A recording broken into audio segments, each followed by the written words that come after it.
Bonjour, bonsoir bien-aimé dans le Seigneur. Tu souffres, non pas parce que tu es maudit, mais c'est parce que tu es béni que tu souffres. Car pendant que Jacob était dans sa souffrance, il ne savait pas qu'il deviendrait Israël. Bien-aimé, regarde ta situation aujourd'hui comme Jacob, mais vois ce que Dieu te réserve demain, ton Israël. Bien-aimé, sache que un jour tu vivras sans cette situation, car rien ne reste éternel sur la terre, sauf la parole de Dieu. Bien-aimé, tout ce qui naît un jour mourra un jour. Tout ce qui a commencé un jour finira un jour. Donc, bien-aimé, sache que la fin d'une chose vaut mieux que son commencement. La course ne s'arrête pas au milieu, mais plutôt à la fin. Donc, garde la foi, garde espoir, car ton jour arrive. Il dit à quelqu'un en ce jour, bien-aimé, Dieu siège dans la louange. Bien-aimé, sache que c'est dans l'adoration que se découvre la profondeur de notre victoire. Quand une situation vous met en genoux, ce n'est pas une faiblesse, mais c'est plutôt une position de force.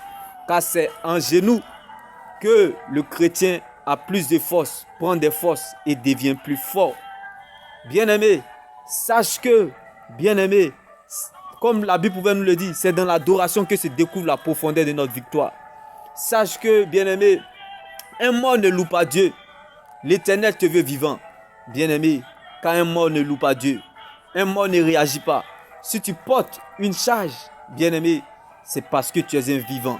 Si tu portes un problème, c'est parce que tu es un vivant. Car c'est les vivants qui portent les charges. Ce que cette situation oublie, c'est que tu es encore en vie. Ce que cette maladie oublie, c'est que tu es encore en vie. Ce que les gens oublient, c'est que tu es encore en vie. Même si la terre a fini avec ton corps, mais Jésus n'a pas encore fini avec ton âme, comme Lazare. Alors sache que, bien-aimé, je ne sais pas ce qui est mort dans ta vie, mais cela ressuscitera dans le nom puissant de Jésus-Christ. Car celui qui a fait le testament est vivant, Jésus-Christ de Nazareth. Bien-aimé, laisse-moi t'annoncer cette bonne nouvelle en ce jour. Dieu siège dans la louange. C'est dans l'adoration que se découvre la profondeur de notre victoire.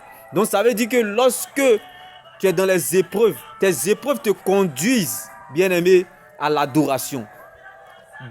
Les épreuves viennent en fonction, bien-aimé, de ton intégrité de cœur d'adorateur, bien-aimé.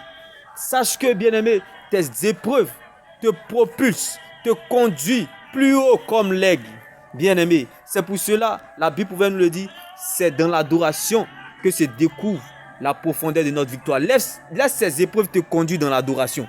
Laisse ces épreuves te conduire dans la louange. Car, bien-aimé, Dieu siège dans la louange. Et Dieu siège dans l'adoration. Ce que tes épreuves oublient, ils ne savent pas qu'il te conduit, bien-aimé, vers ce qui est grand. Il dit à quelqu'un, ce que tu as est plus grand que ce que tu cherches, espère ou attends, qu'est le nom de Jésus. Alors laisse ces épreuves te conduire dans l'adoration. Il dit, lorsque tu es dans l'adoration, c'est là que se découvre la profondeur de ta victoire.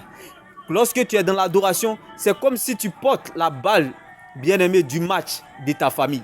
Tu portes la balle du match de ton entreprise. Tu portes la balle du match, bien-aimé, de ton église. Tu portes la balle du match, bien-aimé, de tes proches, de tous ceux qui sont autour de toi. Bien-aimé, la balle est dans ton camp. Entends, tu sais que au football, quand la balle vient du camp adverse, il n'y a pas au jeu. Alors laisse-moi t'annoncer cette bonne nouvelle en ce jour. C'est dans l'adoration que se découvre la profondeur de notre victoire. Bien-aimé, lorsque la balle vient du camp adverse, il n'y a pas au jeu, bien-aimé. Il en est de même en Jésus-Christ, bien-aimé. Lorsque tes épreuves viennent te conduire dans l'adoration, laisse ta foi s'exprimer. Et bien-aimé, ta fin finira glorieuse. Car celui qui a fait le testament est vivant. Bien-aimé, il dit, bien-aimé, tu as le but, bien-aimé, tu sais au football, lorsque quelqu'un porte la balle, tout le monde attaque. Donc, bien-aimé, laisse ces épreuves t'attaquer parce que tu portes, bien-aimé, le but de ta famille. Tu portes le but de ton entourage. Tu portes le but de ta nation. Tu portes le but de ta génération. Car, bien-aimé, celui qui a fait le testament est vivant, bien-aimé. Alors, laisse ces épreuves, bien-aimé, t'attaquer. Oui, bien-aimé, comme le cas, bien-aimé, de David dans la vallée.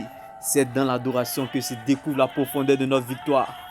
David était dans la solitude, mais l'adoration n'était pas isolée. Qui est fou comme David pour adorer un Dieu qui ne voit pas, mais qu'il a expérimenté, découvert, connu dans la vallée. Il dit à quelqu'un en ce jour, laisse ces épreuves faire les premières parties du concert, Car l'homme du conseil, c'est l'homme de Galilée qui est en toi, bien-aimé. La vie chrétienne n'aime pas la pression. La vie chrétienne n'est pas une compétition, bien-aimé.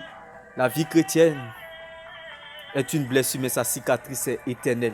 C'est ça qui est doux. Jésus-Christ de Nazareth. Bien-aimé, le début sucré, le milieu amer, mais la fin glorieuse. Alléluia. Il est moins grave de perdre que de se perdre.